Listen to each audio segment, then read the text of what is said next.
자, 우리가 지질한 강에서 정약용 선생님 했었는데, 자, 퀴즈 잠깐 하고 들어가겠습니다. 정약용 선생님은 사단을 실천해서 사덕을 형성하자라고 이야기하시잖아요. 그죠? 그러면 정약용 선생님은 기본적으로 사단이 선천이라고 볼까요? 후천이라고 볼까요? 선천적이다. 이렇게 보는 거죠. 사덕은 후천이다. 이렇게 보는 거죠. 그러면 사단 말고도 선천으로 보는 게 어떤 거? 기호가 선천적이다고 봅니다. 기호. 어떤 기호? 영지의 기호하고 형고의 기호가 선천적이다. 이렇게 보는 거죠. 그 다음에 자주직권. 스스로가 주인이 되어서 선과 악 중에서 선택해서 할 수 있는 권리. 요것도 하늘로부터 선천적으로 부여받았다라고 일반적으로 시험에 많이 나옵니다. 요거는 선천, 요거는 후천 이렇게 시험에 나오니까 그렇게 기억을 하면 될 것 같습니다. 자, 그러면 오늘 우리가 할 것은 지난 시간에 우리가 누구 알아봤죠? 석가모니 선생님의 불교의 출발 알아봤습니다. 자, 오늘은요. 자, 불교 중에서 개인의 해탈, 내가 일단 진리를 깨달아서 내가 내 고통에서 벗어나고 싶다. 내 해탈에 가장 초점을 두는 불교를 보통 소승불교라고 부릅니다. 작은 소, 술의 승자입니다. 작은 수레에 내가 타서 내가 진리를 깨달아서 내가 일단 고통에서 벗어나서 내가 열반에 가야 되겠다라고 하는 게 소승불교거든요.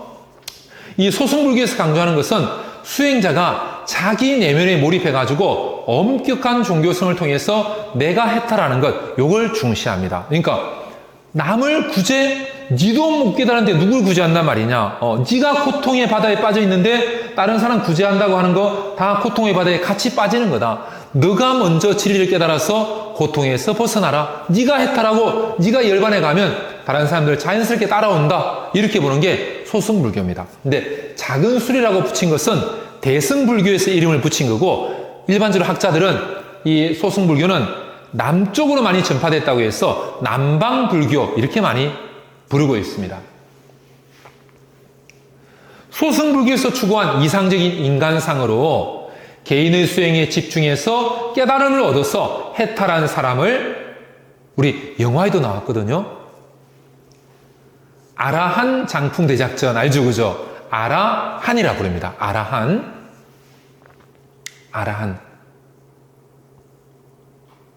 소승으로 가는 길, 바로 아라한이죠.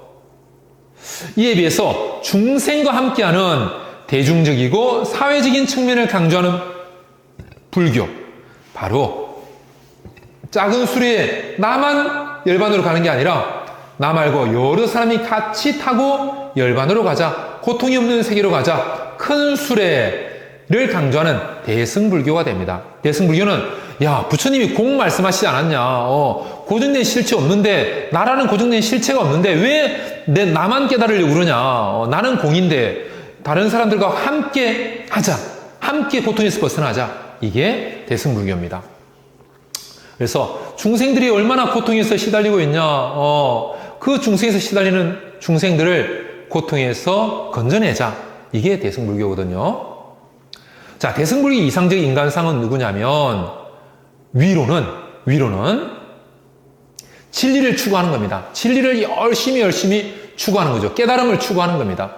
이 진리를 인도어로 뭐라 그럴까요? 그러니까 산스크리트어로 진리를 보리 이렇게 부릅니다. 보리.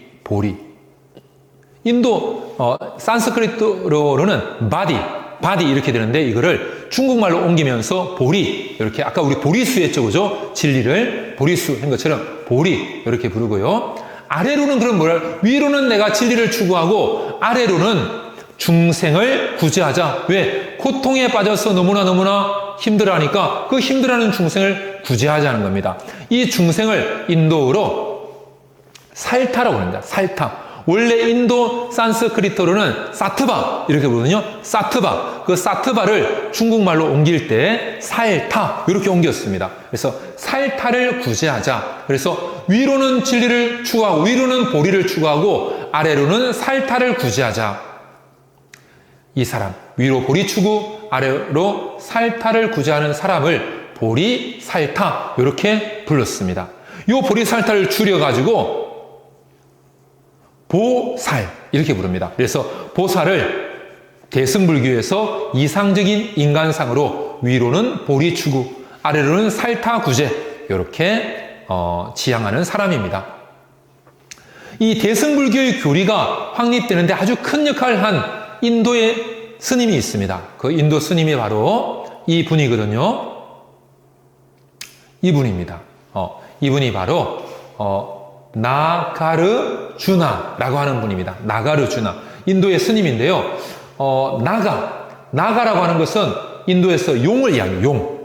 이 스님이 깨달음을 얻을 때 큰 대용보살님이라는 분이 이 스님을 깨달음의 길로 인도하셨다고 합니다. 그래서 용을 써서 나가 되고, 나가라는 게 나가가 용이거든요. 그 다음에 아르주나라는 게 아르주나라는 나무가 있다고 합니다. 불교에. 그 아르주나라는 나무에서 진리를 깨닫게 되었다라고 해서 용보살님이 아르주나라고 하는 그런 나무로 데리고 와서 깨달음을 얻게 했다라고 해서 나무수, 용과 나무를 써서 이 나가르주나 스님을 중국에서는 용수 스님이라고 합니다. 용과 나무 해서 용수 스님 이렇게 부르거든요. 근데 인도 스님입니다. 자, 한자어로 용수라고 부릅니다. 이 용수 스님이 강조한 대표적인 사상은 어느 한 극단에 치우치지 않고 양극단을 넘어서는 올바른 길을 강조합니다. 요거를 극단에 치우치지 않는다. 양극단을 넘어선다. 라고 해서 이거를 중도라고 합니다. 가장 적절한 길. 이거를 중도 이렇게 부르게 됩니다. 그리고 용수 스님은 세상의 모든 것은 다른 것과의 관계 속에서 생겨나거나 소멸한다. 다른 것이 없어지면 이것도 없어질 경우가 많고 다른 것이 생겨나면 이것도 생겨난다. 그래서 어떤 존재? 세상의 모든 것은 연기적인 존재라는 부처님의 가르침을 역시 중요시하게 됩니다. 그렇기 때문에 다른 것이 있기 때문에 내가 존재하는 겁니다. 그러면 뭐는 없는 거죠? 용수 스님이 볼 때 고정되고 영원한 실체는 없다는 거죠. 왜? 다른 것이 있기 때문에 내가 있는 겁니다. 지금까지 우리 독립운동했던 그런 분들이 없었으면 우리가 존재할 수 있을까요? 없을 수 있겠죠. 그죠? 아빠 엄마가 안 계시다면 우리가 없겠죠. 그죠? 없을 수 있겠죠. 자, 이거를 공이라고 합니다. 부처님이 공이라고 하셨거든요. 그래서 이 공을 용수 스님도 강조합니다. 공사상을 강조하거든요. 근데 이 공사상은 뭘 인식하라는 가르침? 내가 없다는 것. 무아를 인식해라. 나라고 하는 고정된 실체가 없다는 것을 인식해라. 이 무아를 깨달으면 뭘 부르게 될까요? 셀피쉬. 이기심을 버리게 되는 거죠. 나만 이롭게 하려고 하는 마음. 이게 이기심인데, 이기심을 버리고 누구와 함께 한다? 대중과 함께 합니다. 왜? 내가 없으니까 대중들과 그냥 함께 하는 거죠. 나에게 이익을 가져오려고 하지 않는 겁니다. 나라는 게 공이기 때문에. 그래서 이 중도 사상과 공사상을 바탕으로 해가지고 대승불교에서 중생의 구제 그리고 깨달음을 얻기 위한 방안으로 강조하는 게 있거든요. 그게 바로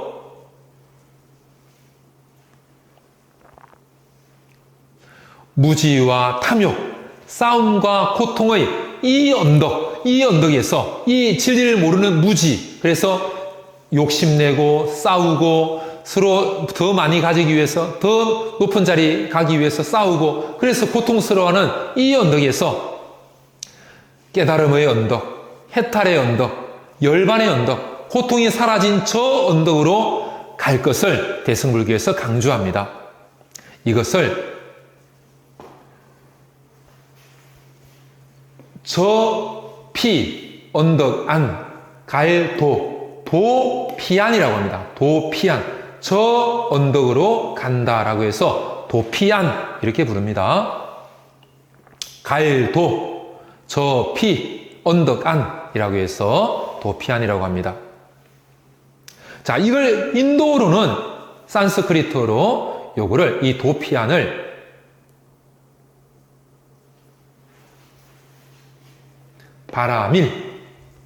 바라밀이라고 부릅니다. 저 언덕으로 간다. 도피안을 인도어로 바라밀 이렇게 부르거든요. 바라밀은 저 언덕으로 간다 이런 뜻입니다. 인도 말이죠. 이 바라밀 중에서 가장 대표적인 6가지가 있거든요. 이것을 육바라밀이라고 합니다. 6가지 저 언덕, 열반으로 가는 고통이 없는 저 언덕으로 가는 길, 이걸 육바라밀 이렇게 부르거든요.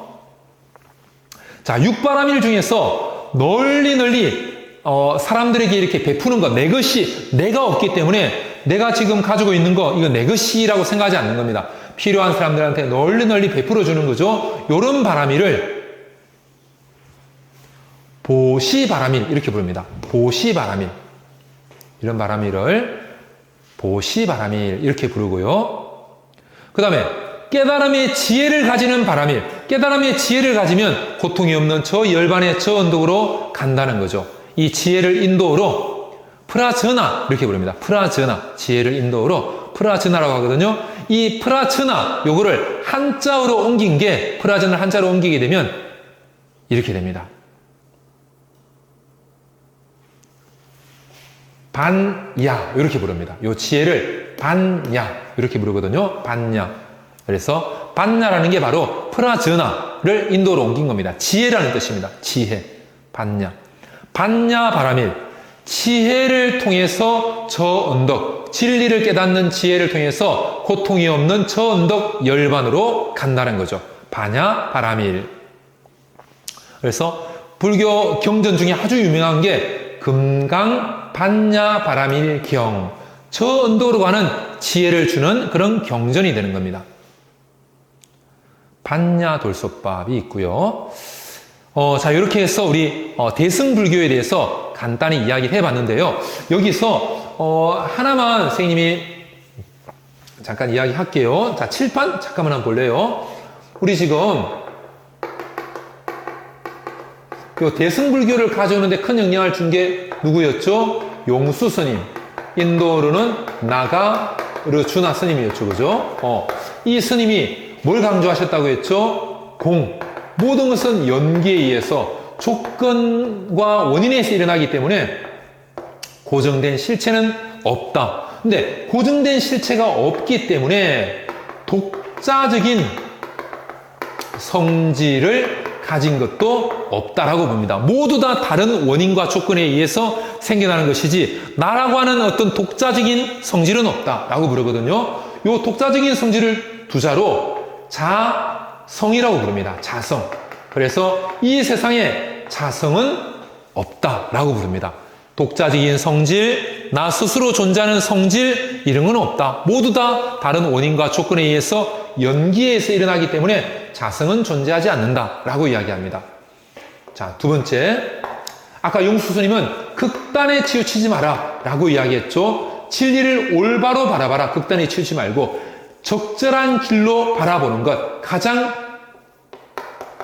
중도의 관점에서 바라봐라. 이걸 강조합니다. 중도의 관점. 진리를 중도의 관점에서 바라보는 것. 이 중도를 한자로 중이라고 하죠.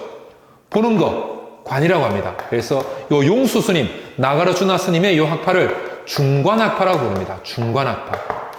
중도의 관점에서 이 세상을 파악하는 것, 요거를 중관학파 이렇게 부르게 됩니다. 자, 용수 스님 다음에 나오는 또 스님이 있거든요. 일단 미륵이라는 스님이 있습니다. 미륵. 요 미륵이라는 스님이 요 무착이라는 스님한테 요 진리를 막 가르쳐 주시거든요. 그 무착이라는 스님의 동생이 있습니다. 그 동생이 세친이라는 분이거든요.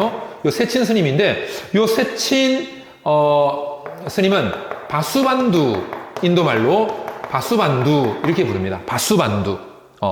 바수는 아주 보석과 같은 그런 존재를 이야기합니다. 반두는 우리 부족, 우리 친족을 이야기하거든요. 우리 친족. 우리 친족 중에 가장 보석 같은 우리 석가모니 님이 석가족의 성자였죠. 바수반두는 우리 친족 중에 정말 보석 같은 분이다. 그래서 중국으로 옮길 때 우리 세상에서 우리 친족을 넘어서 세상에서 가장 보석과 같이 친밀한 그런 존재, 세친 이렇게 부르게 되거든요. 요 세친은 용수 스님의 입장을 다 받아들입니다. 아, 영기에서 공이다. 독자적인 성질 없다. 자성 없다. 극단에 치지 말고 중도의 관점에서 바라봐야 되겠구나. 다 받아들이거든요. 근데 여기다가 이 세친 스님이 한 가지 더 플러스하는 게 있습니다.